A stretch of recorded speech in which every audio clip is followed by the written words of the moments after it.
चलो विद्यार्थी मित्रों,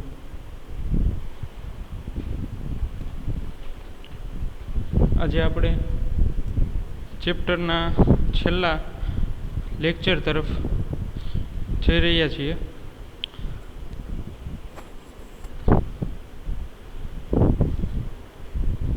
જો કોઈ ડાઉટ હોય બીજા ચેપ્ટરમાં, થિયરીમાં કોઈ પ્રોબ્લેમ હોય વધારે પડતો, તો એ મને કહેજો, તો આપણે પાછી રિપીટ પણ કરીશું. ઓનલાઈન માધ્યમ દ્વારા જેટલું બને એટલું ટ્રાય ટુ માય બેસ્ટ આપ્યું હોય, છતાં પણ એવું લાગે એવા ટોપિકમાં તો જણાવજો. તો લાસ્ટ ટોપિક આપણો ઉર્જા ઘનતા, કેપેસિટરમાં સંગ્રહિત ઉર્જા ઘનતા, છેલ્લા ટોપિકની વાત કરી લઈએ.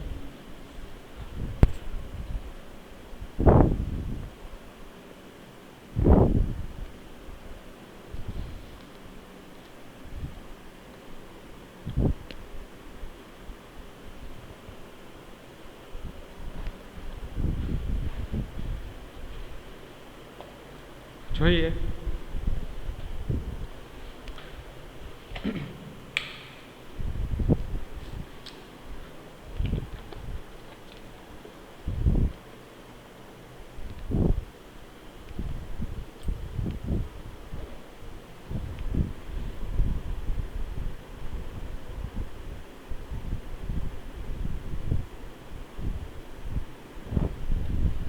હવે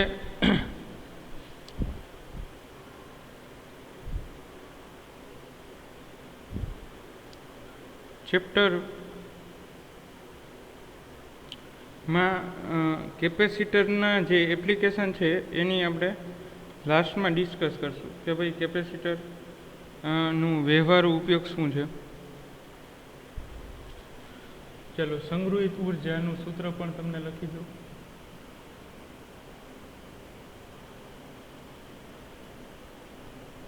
ઉર્જા અથવા તો સંગ્રહિત સ્થિતિ ઉર્જા, તેના બે સૂત્ર છે. યુ બરાબર હાફ સીવી સ્ક્વેર અને બીજું સૂત્ર છે યુ બરાબર ક્યુ સ્ક્વેર અપોન 2c. આ સૂત્ર પણ છે. હવે આપણે સંગ્રહિત ઉર્જા ઘનતા મેળવવાની. વિદ્યાર્થી મિત્રો, આજનો ટોપિક જે છે ક્વેશ્ચન એ શું છે? સંગ્રહિત ઉર્જા ઘનતા, એટલે એને રો વડે દર્શાવ્યું છે. રો ઈ વિદ્યુત ક્ષેત્રની સંગ્રહિત ઉર્જા ઘનતા, કેપેસિટરની સ્થિતિ ઉર્જા દીઠ એકમ કદ દીઠ સ્થિતિ ઉર્જા એટલે ઉર્જા ઘનતા કહેવાય. ઉર્જા ઘનતાની ડેફિનેશન, ઉર્જા ઘનતા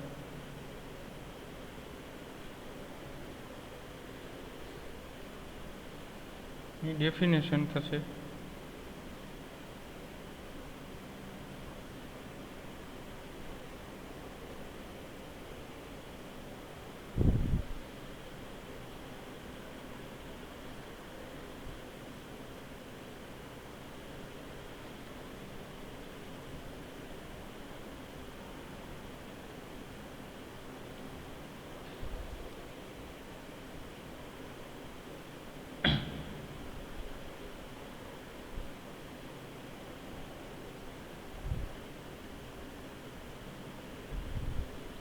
ચલો, ઉર્જા ઘનતાની ડેફિનેશન.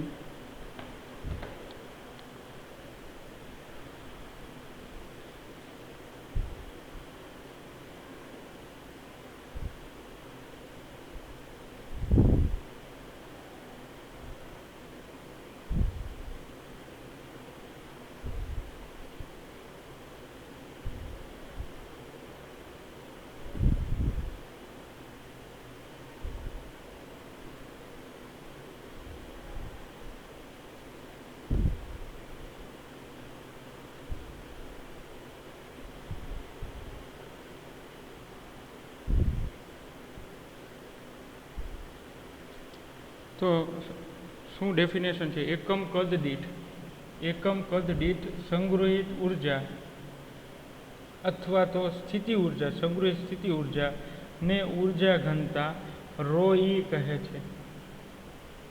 એકમ કદ દીઠ સંગ્રહિત ઉર્જા ને ઉર્જા ઘનતા રો ઈ કહેવામાં આવે છે.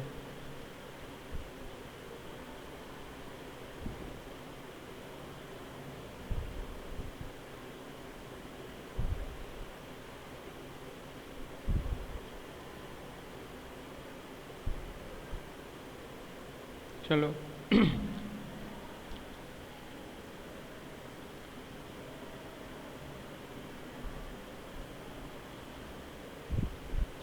હવે રો ઈ જે મેં ડેફિનેશન લખી છે તો એ શું થશે? Rho E equal to U E upon V. એટલે શું થશે? સંગ્રહિત ઉર્જા ના છેદમાં કદ. સંગ્રહિત ઉર્જા ના છેદમાં કદ. તો rho E equal to U E સંગ્રહિત ઉર્જા હાફ સીવી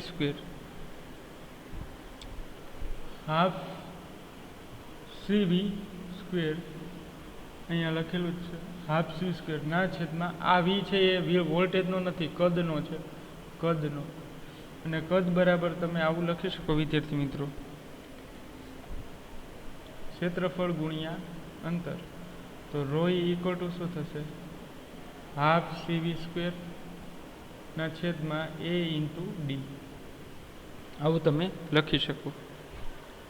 હવે વી વિદ્યુત સ્થિતિમાનના તફાવત બરાબર આવું લખી શકો ઈડી. વી ઇક્વલ ટુ તમે આવું લખી શકો વિદ્યુત સ્થિતિમાનનો તફાવત V equal to E dot D, વિદ્યુત ક્ષેત્ર ગુણ્યા ડિસ્ટન્સ, એવું તમે લખી શકો.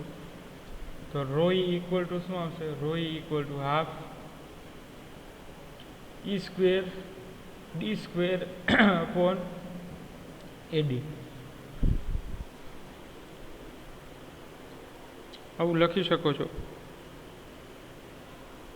અને સી તો છે જ. ચલો વીની કિંમત જ અહીંયા આપણે મૂકીએ છીએ હાફ સી વી સ્ક્વેર. તો વી સ્ક્વેર બરાબર ઈ સ્ક્વેર ડી સ્ક્વેર આવશે.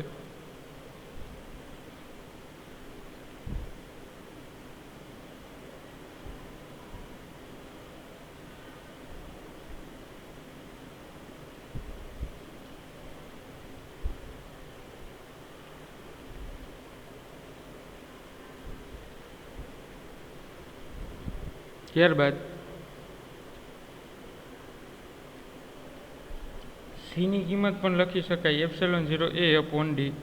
આ સીની કિંમત છે એપ્સિલોન 0 એ અપોન ડી, એ પણ અહીંયા લખી. એટલે રો ઈ ઇક્વલ ટુ પાછું લખ્યું થોડુંક સીવી સ્ક્વેર અપોન એડી. તો rho E equal to half સીની જગ્યાએ epsilon A upon D into V square છેદમાં A into D.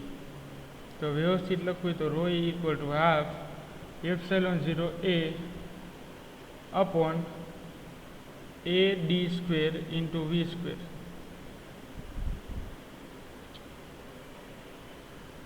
A D square into V square આ કેન્સલ થઈ ગયા.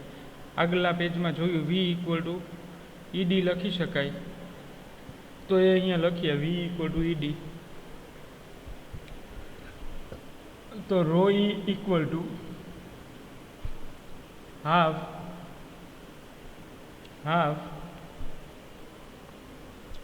Epsilon 0 E square D square ના છેદમાં ડી સ્ક્વેર. તો ડી સ્ક્વેર કેન્સલ. તો rho E equal to half epsilon 0 E square half epsilon 0 E square. તો આવું તમે લખી શકો. Rho E equal to half epsilon 0 E square. આરામથી જોઈ લ્યો આટલું.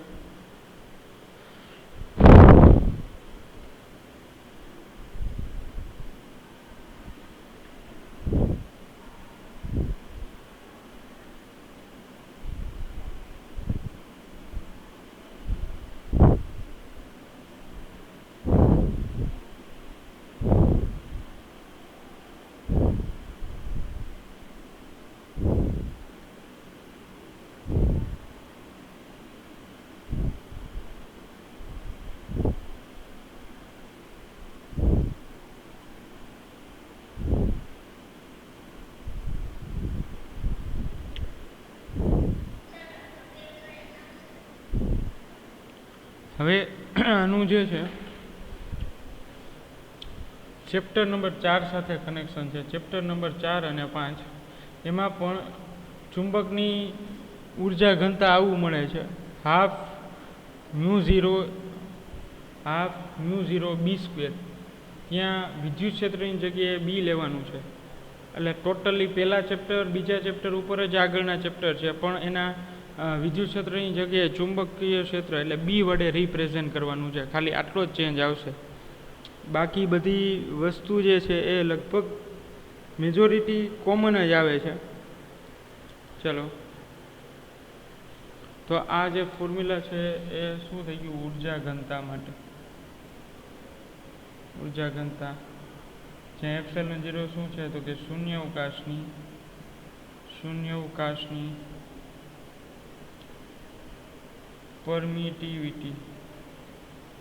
પરમિટિવિટી અને ઈ જે છે એ શું છે? વિદ્યુત ક્ષેત્ર. તો ઉર્જા ઘનતા કોની ઉપર આધાર રાખે? શૂન્ય અવકાશની પરમિટિવિટી અને વિદ્યુત ક્ષેત્રના વર્ગના સમપ્રમાણમાં હોય છે. તો આવા ગુણોત્તર પૂછે એમસીક્યુમાં તો પણ થઈ જવા જોઈએ. જુદી જુદી કેપેસિટરની ઉર્જા ઘનતાના ઉદાહરણ પણ હોય છે. તો એ 2 કે 3 ઉદાહરણ પરથી તમે એનો ગુણોત્તર લઈને કહી શકો કે કોની સ્થિતિ ઉર્જા ઘનતા જે છે એ સૌથી વધારે છે. એના ગુણોત્તર જેમમાં પણ હોય છે, 2:1 3:1 એવા આપણે પ્રેક્ટિસમાં હું તમને આપીશ. પણ આપણે ટાઈમ બહુ ઓછો છે ઓનલાઈનની અંદર, ઓછા સમયમાં વધારે કાર્ય કરવા માટે હું તમને જે આ વાત કરું છું એ ટાઈપના એમસીક્યુ દાખલાની પીડીએફ પણ મોકલી દઈશ કે જેથી તમારે ઘરે રહીને વર્ક ફ્રોમ હોમ થઈ શકે. હવે આપણે જોઈશું કે કેપેસિટર જે છે એ શું છે, કઈ રચના છે અને એના ઉપયોગો વ્યવહારુ લાઈફમાં ક્યાં થાય છે.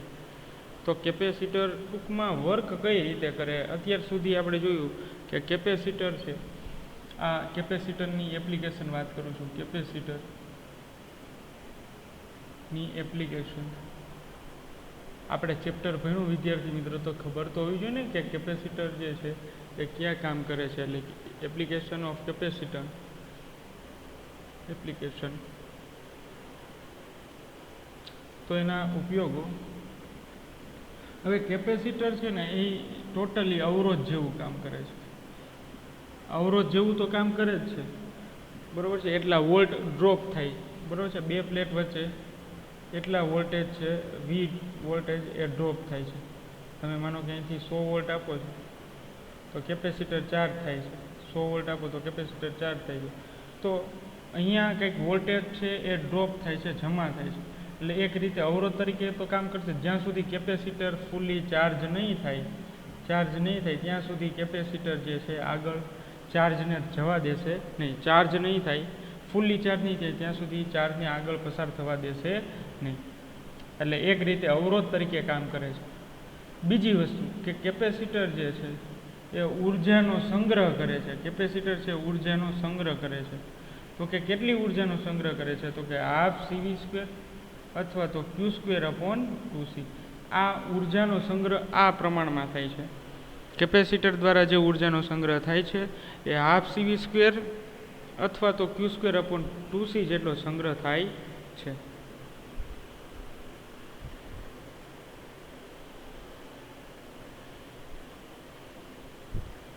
ચલો, કેપેસિટરના સંગ્રહ બાદ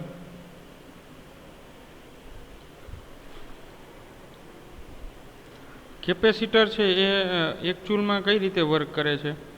તો કેપેસિટરનું કામ છે ને બેટરી સંગ્રહ થયો એટલે બેટરી તરીકે થાય છે, પણ થોડુંક અલગ થાય છે. કે કેપેસિટર છે ને એ એકી સાથે, આ કેપેસિટર છે, અહીંયા જે વોલ્ટેજ સ્ટોર થયા છે, માનો કે 25 વોલ્ટનું સ્ટોરેજ કર્યું છે કેપેસિટરે, આ સૂત્ર પરથી 25 વોલ્ટનું કેપેસિટર છે. આપણે પંખો હોય તો એની અંદર 25 વોલ્ટનું કેપેસિટર છે. તો કેપેસિટરનું કામ શું? તો કે બૂસ્ટ કરવું કે કોઈ પણ ડિવાઇસ છે એને ઇન્સ્ટન્ટ વોલ્ટેજ આપે. કેપેસિટરનું કામ શું? કે ઇન્સ્ટન્ટ વોલ્ટેજ આપવા. સડનલી, જેમ કે કોઈ એક બંધ બાંધેલો હોય, પાણીનો ચેક ડેમ હોય, એ બંધ છે એ તૂટી જાય તો એક હારે સડનલી બધું પાણી જે છે એ વહી જાય છે. સમજાય છે? તો આનું એ રીતે કામ છે. કેપેસિટર છે ને એ જેટલા વોલ્ટેજ સ્ટોર કરે છે ને, સ્ટોરેજ કરે છે, એ ઇન્સ્ટન્ટ એક જ સાથે બધા વોલ્ટેજ છે એ ડિવાઇસને આપી દે છે, ડિસ્ચાર્જ થાય છે. અને એ બધા એક સાથે ઇન્સ્ટન્ટ આપી દે એ દરમિયાન કેપેસિટર કેવું થાય છે? ડિસ્ચાર્જ થાય છે. એટલે હમણાં મેં તમને લેક્ચરમાં વાત કરી હતી કે કેપેસિટર ડીસી બેટરીમાં ખાલી ચાર્જ જ થાય, આ પછી ડિસ્ચાર્જ નહીં થાય. હવે આને કોઈ અહીંથી કનેક્શન કટ કરીને કોઈ ડિવાઇસ સાથે લગાડો તો ડિસ્ચાર્જ થાય, પછી પાછું ચાર્જ ડિસ્ચાર્જ એ ઓટોમેટિક ડીસીમાં અપ્લાય થશે નહીં, ઓનલી અલ્ટરનેટ કરંટ હશે ને એમાં જ આપણે જે છે એને ચાર્જ ડિસ્ચાર્જ કરી શકશું. એ વસ્તુ તમે ખાસ યાદ રાખજો. ચાલો, એટલે ઇન્સ્ટન્ટ જે છે એ ડિસ્ચાર્જ થાય છે. હવે એવા હું તમને એક એક્ઝામ્પલ આપું કે એ એક જ હારે વોલ્ટેજ જોતા હોય. તો જેમ કે ફેન છે, તો ફેનને પંખો છે, પંખો એને મારે ચાલુ કરવો છે. આ પંખાના 3 લેગ છે, પાંખિયા છે. તો આને મારે ચાલુ કરવો તો આના માટે મારે ફોર્સ આપવું પડે, એફ. હવે ધક્કો કોણ મારશે? તો કે કેપેસિટર. કેપેસિટર છે ને એને બૂસ્ટ કરશે. અને એ જે છે એ કેપેસિટર ચાર્જ ડિસ્ચાર્જ ક્યારે થાય? તો કે જ્યારે પંખો ચાલુ હોય એ દરમિયાન કેપેસિટર ચાર્જ થઈ જાય. એને ચાર્જ થવા માટે કંઈ ઝાઝો ટાઈમ નથી લાગતો, 25 વોલ્ટ જેટલો.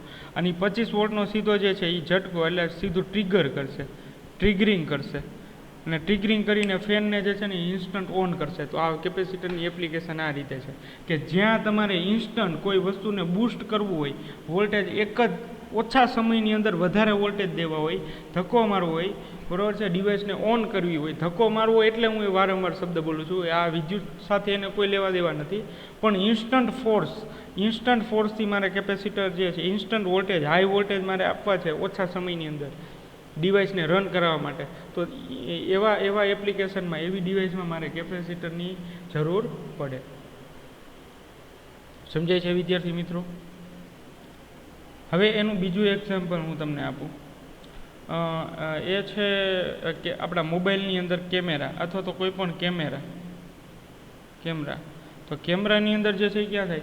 તો કે એમાં તમને ખબર હોય તો ફ્લેશ લાઇટ આ તમે ઘરે પણ ટ્રાય કરી જોજો. ફ્લેશ લાઇટ છે ને કેમેરાની, એ એમનેમ ખાલી ફ્લેશ ચાલુ રાખજો, ખાલી એમનેમ સ્ટેન્ડ બાયમાં ચાલુ રાખજો. અને જ્યારે રાત્રે નાઇટ મોડમાં ફોટો ક્લિક કરો ત્યારે જે ફ્લેશની ઇન્ટેન્સિટી છે એમાં ઘણો બધો ચેન્જ હશે. એટલે ત્યારે જે છે ને ઇન્સ્ટન્ટ વોલ્ટેજ આપે છે ફ્લેશ લાઇટમાં. એટલે એક જ ફોટો પડે. તમે 2 વાર ક્લિક કરો ને તોય એક જ વાર ફોટો પડશે, એક જ વાર.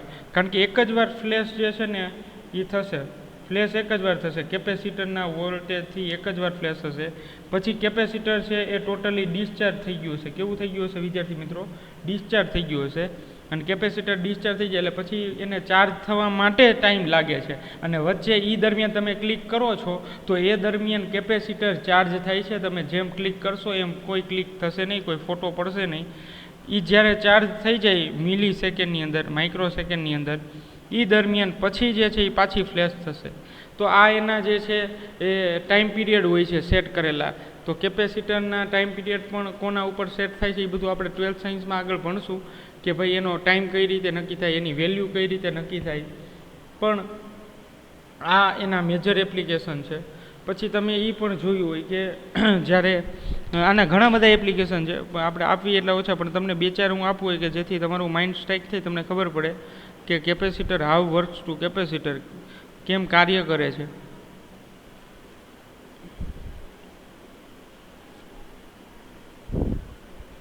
આટલું જોઈ લો ઝડપથી. પછી એક એક્ઝામ્પલ આપીને આપણે આજનું લેક્ચર છે એ કમ્પ્લીટ કરી. અને થિયરીમાં આ સંપૂર્ણ કમ્પ્લીટ થયું છે બીજું ચેપ્ટર્સ. હવે ન્યુમેરિકલ જ જોવાના બાકી છે. તો ઝડપથી આ આટલું જોઈ લો એપ્લિકેશન કેપેસિટરની. આ કાંઈ ક્વેશ્ચન નથી, પણ હું તમને મારી રીતે શોર્ટ આઉટ કરું છું. શોર્ટ આઉટ કરીને તમને એક્ઝામ્પલ આપું છું કે ભાઈ તમને યાદ રહે, જેથી ગોખવું ન પડે અને સાચા કન્સેપ્ટ સમજાય.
ચલો જોઈ લીધા બાદ હવે એક લાસ્ટ તમને એક્ઝામ્પલ આપવું છે.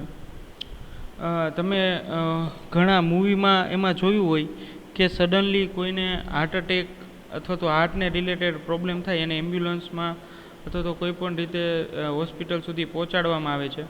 અને હોસ્પિટલમાં પહોંચાડ્યા બાદ ડૉક્ટર જે છે ત્યાં એને બેડ પર રાખીને, પેશન્ટને બેડ પર રાખીને વારંવાર છે એ ઓલા નર્સ અથવા તો મેડિકલ સ્ટાફને રિક્વેસ્ટ કરતા હોય કે તમે આને ચાર્જ પે લગાવી છે. તો એના હાથમાં બે ઓલા રોડ હોય છે જે ચેસ્ટ ઉપર જે છે એ હાઈ વોલ્ટેજ આપે છે. તો એ બે પ્લેટ થઈ ગઈ, એક ધન વિદ્યુત ભારિત પ્લેટ, એક ઋણ વિદ્યુત ભારિત પ્લેટ, અને આપણું બોડી છે એ મીડિયમ થઈ ગયું. તો એવી રીતે ઇન્સ્ટન્ટ વોલ્ટેજ આપીને આપણે લાઈફ બચાવવા માટે એ એક વન ટાઈપ ઓફ કેપેસિટર જ છે. એ શું કરે છે તો કે ઓછા વોલ્ટેજ નહીં પણ એક જ સમયે ઓછા ટાઈમની અંદર વધારે વોલ્ટેજ આપીને કોઈ વ્યક્તિની લાઈફ બચાવી શકે છે. તમને ન આઈડિયા હોય તો આવી રીતે આવે છે આ ટાઈપનું. આમ અહીંયા હેન્ડલ હોય છે અહીંયાથી પકડવા માટે આ રીતે, અને અહીંયા આ કેબલ હોય છે જે આ બે પ્લેટને ચાર્જ કરવા માટે. આ પોઝિટિવ પ્લેટ હોય, નેગેટિવ પ્લેટ, અને વચ્ચે મીડિયમ કંઈક ગ્લુ જેવું લગાડે છે કે જેથી કરીને આપણા બોડીના સંપર્કમાં આવે અને એ વધારે વોલ્ટેજ આપણને મળી શકે. તો આપણને શોર્ટ આપતા હોય છે એ રીતે. તો એ વન ટાઈપ ઓફ કેપેસિટર જ છે કે જેથી આપણા હાર્ટબીટ છે, પલ્સ જે છે એ પાછા ધબકવા માંડે. એટલે વ્યક્તિની લાઈફ બચાવવા માટે પણ કેપેસિટરનો ઉપયોગ થાય છે. રૂટીન જે ડેઈલી આપણા હોમ એપ્લિકેશન છે એ સિવાય ઘણા બધા એપ્લિકેશન, કેપેસિટરના એપ્લિકેશન ઘણા બધા છે એ સિવાયના.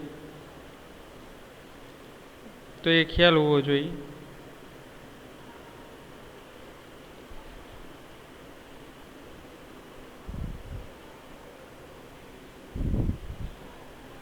ચલો વિદ્યાર્થી મિત્રો, એ પણ ખ્યાલ હોવો જોઈએ તમને. આમ કેપેસિટરના ઘણા બધા એપ્લિકેશન છે. બાકીના તમારે હોમવર્કમાં મને બીજા એક્ઝામ્પલ વિશેની વાત કરવાની છે કે બીજા તમે જે ફીલ કર્યું હોય અથવા તો તમને એવું લાગતું હોય કે સર આમાં કેપેસિટર આ રીતે ટાઈમિંગમાં વર્ક કરે છે, ટાઈમ સેવ કરવા માટે, આના માટે, જે પણ તમે જોયું હોય, ઓબ્ઝર્વ કર્યું હોય, અને તમને એવું કંઈ ડાઉટ હોય, બરાબર છે કે સર આમાં કઈ રીતે કેપેસિટર વર્ક કરે છે, તો એ તમે મને જે છે એ મોકલી શકો છો અથવા તો એની ડિસ્કશન આપણે વધારે કરી શકીએ. પણ આ તમને કહેવાનું કારણ એક જ કે જેથી કરીને તમને કન્ટેન્ટ વાઇઝ એજ્યુકેશન મળે. લાઈવ નથી, બાકી લાઈવ હોય તો તમને લાઈવ બતાવી દીધા હોય એપ્લિકેશન, બીજા અધર્સ વિડીયો, કે જેથી તમને આઈડિયા આવે. તો આજના લેક્ચરમાં આટલું રાખશું વિદ્યાર્થી મિત્રો. હવે નેક્સ્ટ લેક્ચરથી આપણે થિયરી તો હવે કમ્પ્લીટ થઈ ગઈ છે. તો હવે નેક્સ્ટ લેક્ચરથી આપણે સમ પર જાશું, એક્સરસાઇઝ.